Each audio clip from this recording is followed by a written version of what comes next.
নমস্কার, আমি doctor Susmit Naskar, consultant minimally invasive and complex spine surgery. আজকে আমি আপনাদের সাথে ডিসকাস করব টেক্স নেক বা অনেকক্ষণ কম্পিউটারে বসে থাকলে যে ঘাড়ে বা কোমরে সমস্যা হয় সেই নিয়ে। পেশেন্টরা এসে আমাদের জিজ্ঞাসা করে, ডাক্তারবাবু আমরা কি ধরনের চেয়ার ইউজ করব, কেমন পজিশনে বসবো যাতে আমাদের ব্যথা না হয়। আসুন আজকে আমরা সেটাই জেনে নেব। প্রথম কথা হচ্ছে আপনি একটি আর্গোনমিক চেয়ার ইউজ করতে হবে। সেটা কি আপনাকে আমি দেখিয়ে দিচ্ছি।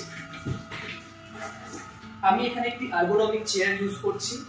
এখানে একটা ঘাড়ের কাছে এটাকে বলা হয় নেক সাপোর্ট আছে, কোমরের কাছে একটা লাম্বার সাপোর্ট দেওয়া আছে। মানে আপনার যে বডির যে কার্ভ আছে, আমাদের ঘাড়ের সামনের দিকে, পিঠে পিছন দিকে, আবার কোমরের সামনের দিকে একটা কার্ভ থাকে, সেই কার্ভটাকে এই চেয়ারটা কপি করছে।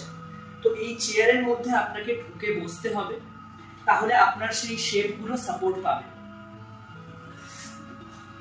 এটার পরে আপনি যখন বসলেন, বসার পরে একটা বড় টেবিলে আপনার ল্যাপটপ বা ডেস্কটপ রাখা থাকবে।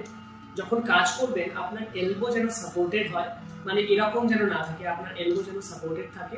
এই অবস্থায় কাজ করুন। ল্যাপটপ বা ডেস্কটপ আপনার আই লেভেলে বা 10 to 15 ডিগ্রি নিচে অবধি থাকতে পারে, অনেক নিচে যেন না হয়।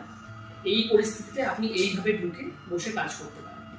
যখন কাজ করছেন আমি বলবো প্রতি 1 ঘন্টা ছাড়া বা 45 মিনিট ছাড়া ছাড়া একটু দাঁড়ান, একটু পায়চারি করুন, দরকার হলে একটু স্ট্রেচ করুন, ব্যাকটা দিয়ে ঘাড়টা স্ট্রেচ করুন, সামনে পিছনে দিয়ে আবার কাজ করতে বসুন।